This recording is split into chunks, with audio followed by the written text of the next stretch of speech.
So this is the video uh, responding to Godrules' video called Top 10 Reasons Why Atheism is Completely Idiotic. And I just had to say something about this because it was a pretty annoying and sad video. So here we go.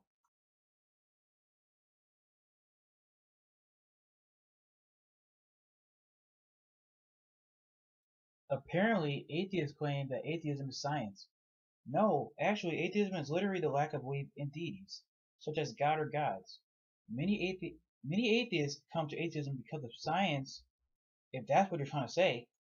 See, science is defined as a systematic enterprise that builds and organizes knowledge in the form of testable explanations and predictions about the universe. Science uses a method called the scientific method in order to create models of predictive power about aspects of the universe.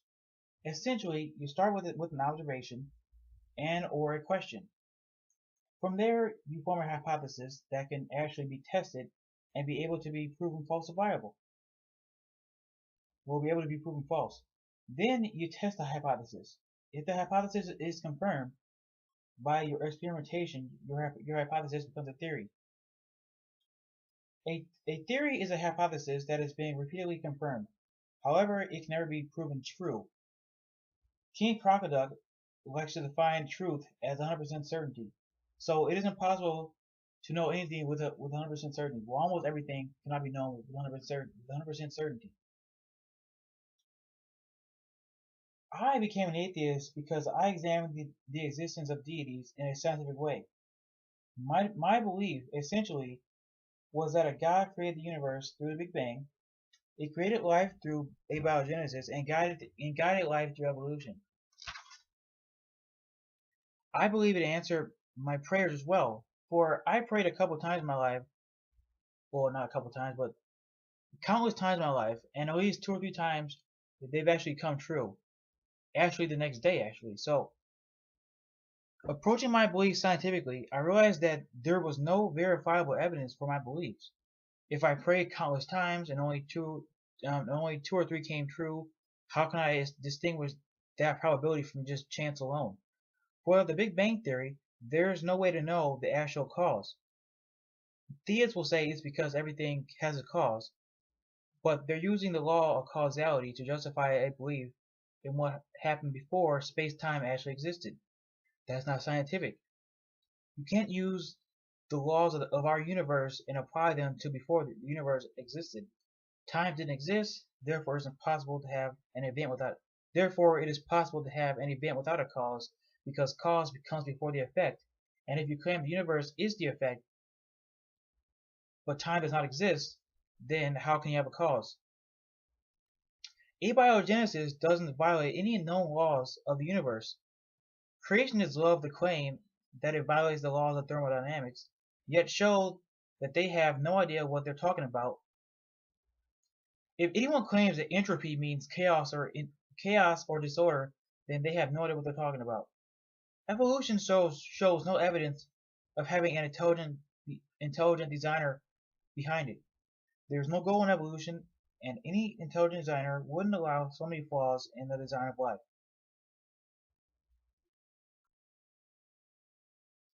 I shouldn't think. Apparently, I'm not supposed to think I'm a person because I apparently believe that I'm random chance. Evolution is not random. Nature selects organisms best suited for their environment. They're more likely to survive and reproduce. We attempt to become more suited for our environment, but the environment never remains constant. Therefore, life must always adapt to the changing environment. It is for evolution that I am a person. Our ancestors had evolved over time and evolved into Homo sapiens. Therefore, I am a human. Therefore, I'm a person. Just because you don't like something doesn't mean it's not true, and doesn't mean you can claim it's false. The universe doesn't care what you think. Science can't tell us right from wrong. Wow, great argument. Okay, you're right. You're true, actually. So, since science can't tell us morals, it doesn't exist? Really? Science Science gives us scientific explanations to why and how morals exist. Humans aren't the only animal with morals. Social species tend to have systems of morals. Dolphins and elephants are just two examples. Even in humans, morals vary from person to person. Morals are subjective, obviously. So technically, we can do whatever we want, but we choose not to because we have morals. And as an atheist, I hate the argument of atheists don't have morals. If I don't have morals, why am I not out there doing all the immoral acts according to Christianity that would be immoral? Number two, we don't need to prove atheism. Well, first of all, atheism can't be proven. Atheism is the lack of belief in a God. Most atheists don't claim there's no God, such as myself. I don't claim that. We don't see any evidence for God, and we choose to not believe something without verifiable evidence. How do you prove the Christian God over the flying spaghetti monster? You can't, without proving your own God wrong too. The evidence for both claims are equal. Zero. How do you prove the lack of a belief in something? How does one prove that the flying spaghetti monster doesn't exist? How does one prove that Bigfoot doesn't exist? Am I supposed to examine the entire surface area of the earth and prove that there's no Bigfoot out there? I am the one who doesn't believe the claim that Bigfoot exists. It is the claim that must be proven and defended. So the person who claims that Bigfoot exists must prove he exists. You're making a claim, you have the burden of proof to provide evidence for your claim. As an atheist, I am unconvinced of the claim of a higher being existing. And I welcome any verifiable evidence. Like Bill Nye said, I want one piece of evidence. That's all I need. I'm not going to believe something that doesn't have any evidence behind it. Why should I? And why should I have to prove that the lack of belief in a higher being is correct? It's not even possible.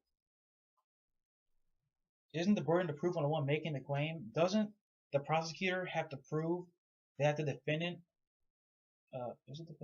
that the defendant is guilty?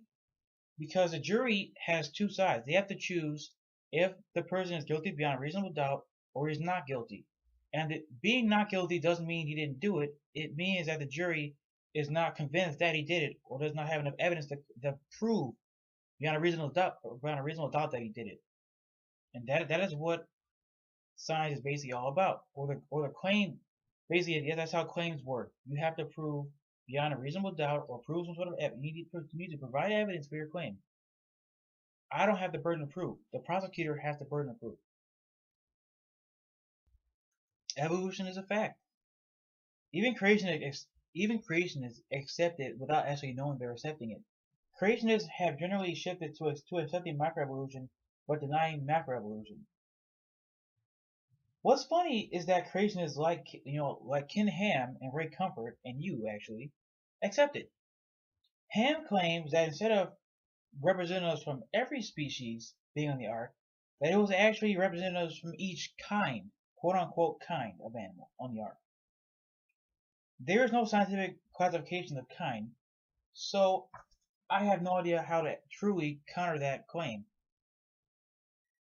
What does a kind have? Like, they like to use the word kind, yet there's no true definition of kind. Even different creationists disagree on what a kind actually is, and their definitions allow us to morph kind into any class of the scientific classification that we want to. We can say a kind is a species, or we can say a kind is a domain.